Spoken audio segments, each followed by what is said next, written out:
Remember, Boogie's coming off a torn Achilles with no definitive return date, but the defending champs do add a guy who's been named All-NBA twice. And for more, let's bring in Brian Windhorst. All right, this is not as simple as 5 All-Stars from last year's on opening night for the defending champs. What more can you add? Well, this obviously was the type of free agency move that is extraordinarily exciting, right? A lot of people are like, oh, my God, the All-Star team added an All-Star. It's amazing. What we have here is the two sides leveraging risk. Boogie just didn't have offers. He didn't have offers because he's coming off a devastating injury that, frankly, is career-threatening. And it's very unfortunate that it happened to him in a contract year.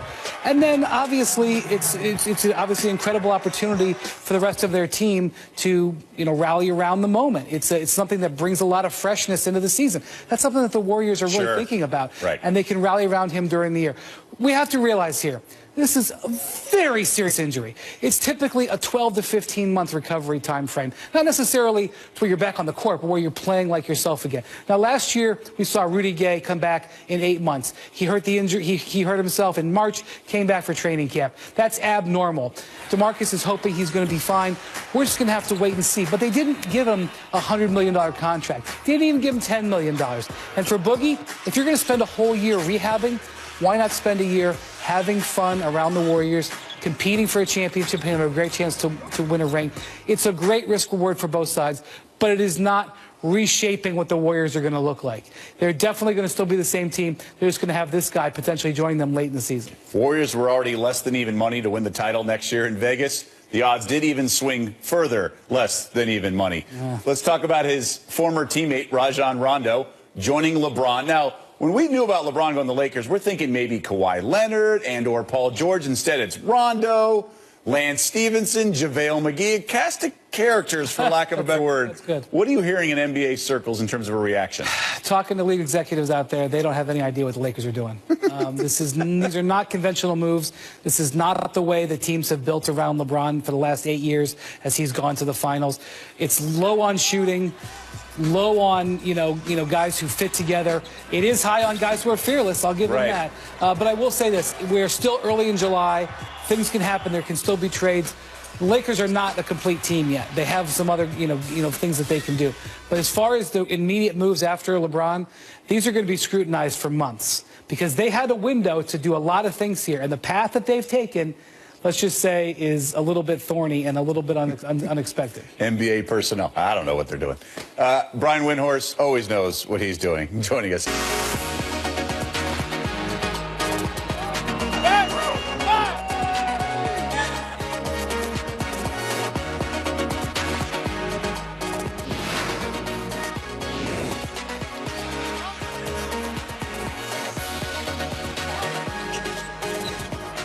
$8.3 million deal to join Golden State. He's a 4-time All-Star at 27 years old, but he is recovering from a torn Achilles.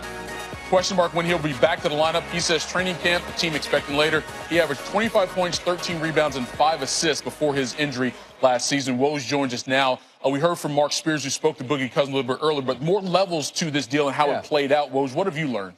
Well, so with DeMarcus Cousins, yes, the injury played a big part in depressing the market for him. The fact that there wasn't salary cap space in a lot of places. But here's a reality DeMarcus Cousins had to deal with and now has to start to rectify in Golden State. His image. There were teams with space who did not want him in their locker room, didn't want him in their organization. And he knows that. And he's got to, he made great strides in New Orleans to turn into a winning player. He got along great with people there. But he has more work to do. He's going to get that chance in Golden State because it was explained to him, DeMarcus, there's going to be nights when you are back playing where you're going to get 5 or 6 shots and you can't complain about it. You're not going, this thing's not going to be built around you. You've got to fit into it. And I think this gives him a chance to prove those things to people in Golden State. And then for the Warriors, here's something that they really like about having Cousins there. Because he will not be ready for training camp, he won't be ready for the start of the season. Maybe December, maybe January, maybe later. Number one, there's no rush to bring him back. They're going to win with him or without him. And the time he's away, he's going to be sitting on the bench with Steve Kerr. He's going to be sitting there in practice and games. They're going to get to know each other. They're going to get to build a relationship before he ever steps on the court. And they think that's really important in Golden State. So before this news dropped, NBA Twitter was all in arms about Rajon Rondo, of all people, joining the Lakers. Of course, LeBron James just agreeing to go there as well. What led into that move in terms of the Lakers thinking to add Rondo? Because you already have Lonzo Ball, who they drafted last year, to be their point guard of the future. Listen, this is a message to Lonzo Ball. I mean, his injury, that knee injury, I think there was a belief around the Lakers is that it was within his world that got leaked out there to keep him from getting traded. He doesn't want to be traded from L.A. Right. It wasn't the Lakers who wanted information out on that knee injury. There were a lot of teams who were checking on possible deals with the Lakers. They wanted to know. There were a lot of questions about that knee. And they want winning veteran players there. This is what you have LeBron James now, and he's 33 years old. And especially Rondo on a one-year deal. They want win now guys. And Rondo's going to challenge Lonzo Ball. Lonzo Ball couldn't stay on the court last year. There were questions about his fitness and the kind of shape he was in. He's coming off a knee injury. They need him on the court. So Rondo's, how Rondo is going to compete, and he'll compete internally. I think it'll make Lonzo Ball better to have Rondo around him, pushing him and mentally challenging him, because there's not a more intelligent a point guard in the league who understands schemes and tendencies of other players than Rajon Rondo. He's a genius level player. Yeah, he's known around the league for calling out the sets of other teams even before those guys call them out. Real quick question on the Lakers. They said they're trying to win now. They told LeBron that. What's the expectation that they still got some more moves to make here? Yeah, I mean, whether they can bring in another backup center, but they need more shooting. And Rondo, when you're going to surround LeBron James with talent, you need shooting. Right. This is a team that needs more. And you'll maybe see them start to address it, but everybody wants shooting in the league. There's not a lot of guys, especially at the veteran minimum kind of contract, which is all they can afford. Well, it was good stuff. Lakers making moves, but also the defending champions as well. Again, agreeing to a one-year, $5.3 million. Warriors adding Cousins with a one-year deal for $5.3 million. He was fantastic last year, averaging 25 points per game, playing with the Pelicans, but his season got cut short by that torn Achilles. He averages 22 points, 11 boards for his career, and he gives the Warriors a post presence that has been the only thing lacking during their run the last 4 years. For more, let's bring in Mark Spears, who actually spoke to DeMarcus Cousins in the wake of this deal. What did he tell you, Mark? Well, he told me he was shocked, and all these major free agents, and he was one of them, got to 12:01 on the beginning of free agency. He had no offers. And I'll repeat that again. He had no offers, not from the Pelicans, not from nobody. And so he was very confused, very distraught. On early Monday morning in Vegas, he got on his balcony and really thought about things at 5 a.m., called his agent, and decided he had to play the ace that he had. And that ace was the Golden State Warriors. Around 8 a.m. Pacific this morning, he called Bob Myers. Stan, he called the Warriors general manager and said he was willing or interested in taking the mid-level exception. So after talking to Steph, after talking to Draymond, who's vacationing in Greece, and after talking to Kevin Durant, he decided that with their excitement about him potentially coming, that he wanted to be a Golden State Warrior and took the mid-level exception to do it. All right, so now he's coming off the Achilles injury. What's the timetable looking like for him to return to the court? Well, and you're talking about a four-time All-Star here, too, going with 4 All-Stars. Right. But what he told me a couple months ago was he expected to be ready for the beginning of training camp, and people kind of scoffed at that. And so I asked him about it tonight. I said, okay, how's your Achilles? You still talking beginning of training camp? Check out his videos on Twitter, on Instagram. He's running on a treadmill. He said he expects to be ready for training camp and ready to go next year. Now, the Warriors may feel something different about it. They may want him to rest. But Cousins adamantly says that he'll be ready for the Warriors' start of training camp.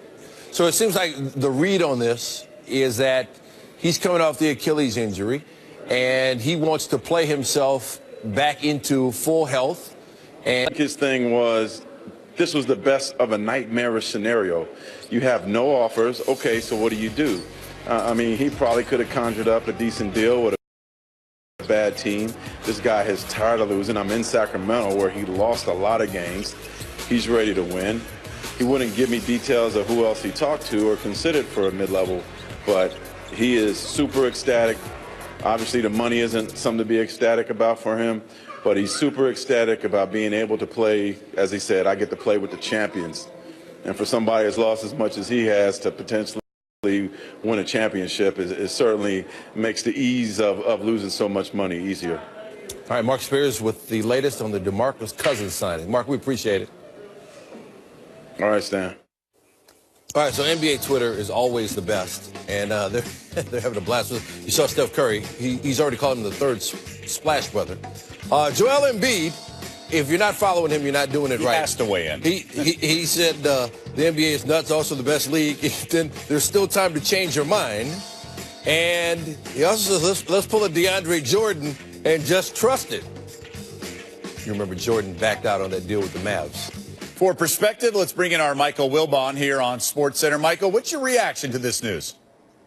This was wow. This is a different kind of surprise. LeBron going to L.A. wasn't a surprise. We knew there was a limited universe of places that he might go.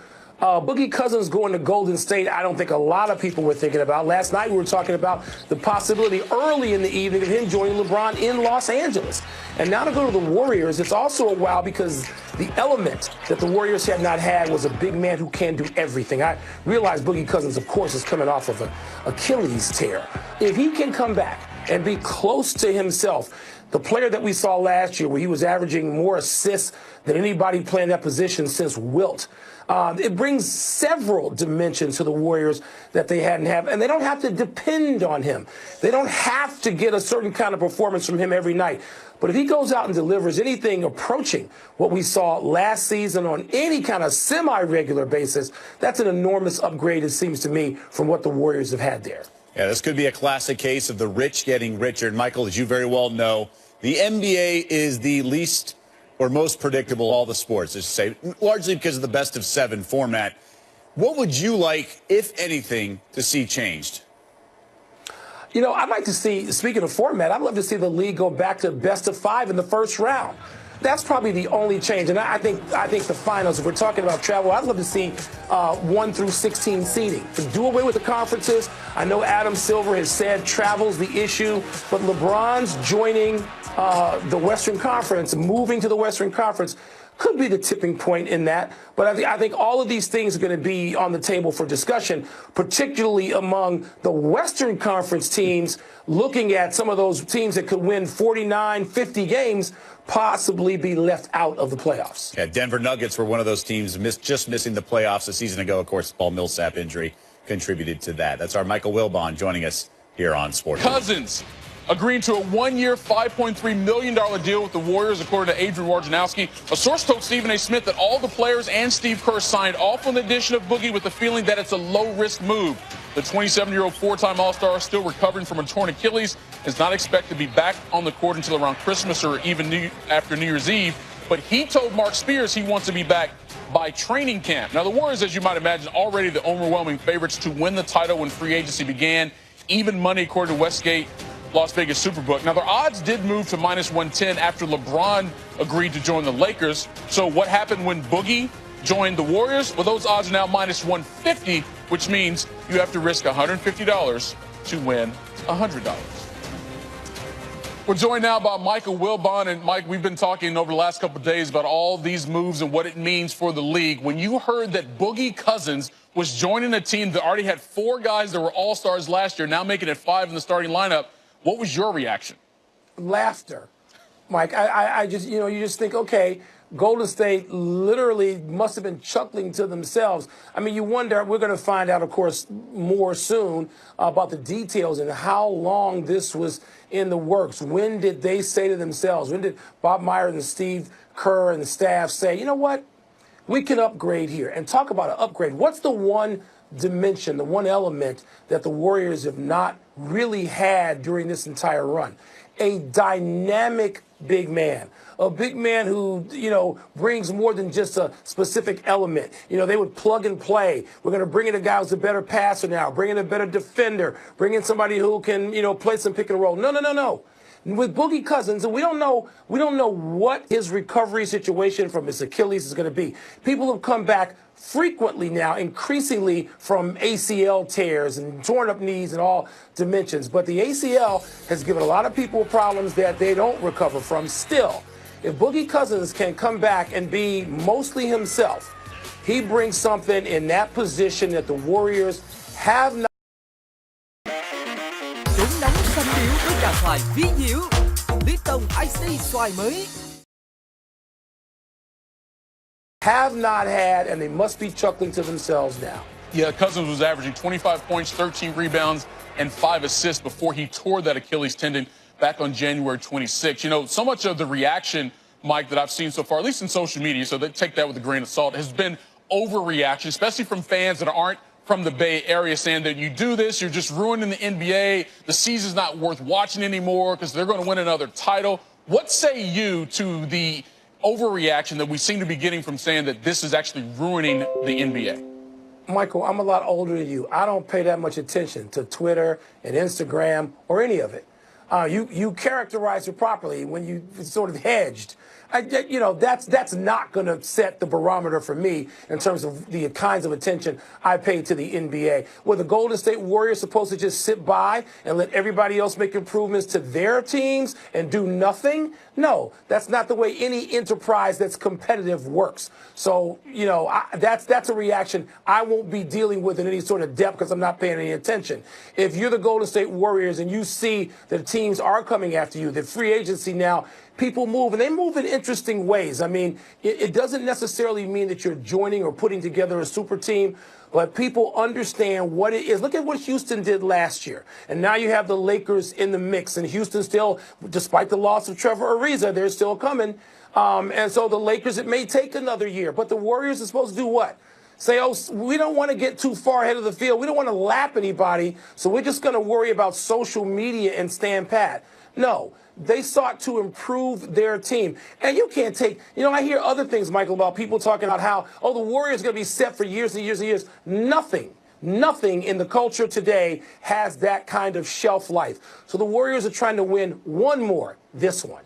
You mentioned the Rockets. GM Daryl Morey has said publicly that he's obsessed with trying to beat the Warriors. Magic Johnson, in the wake of getting this LeBron James news, we've heard that they're trying to win now in L.A. What impact do you think this signing or future signing of DeMarcus Cousins to the Warriors will have on the rest of the summer as it relates to these rosters that are getting reshuffled? Well, look, we knew that we talked about this last night, of course, with the Lakers. They're not done yet, and they're still tweaking. Of course, they come back the next day in less than 24 hours, you know, with Rajon Rondo. So it's true, they weren't finished. And Daryl Morey, we know, in the best of times, if they had won, chances are he'd be tinkering. And, you know, they came a Chris Paul hamstring away, perhaps, from winning the whole thing, certainly the Western Conference. And so I don't know that this ups the ante for them. I still think they looked at the Warriors as something that was out there that they had to reach out and grab. The Lakers knew that starting almost from scratch. And Daryl Morey in Houston, you know, they lost Trevor Ariza. So they're down a little bit here. What do they plan to do to fill that void, just catch up, and then sort of improve so they can get back to this pursuit of the Golden State Warriors? You know, one of the best things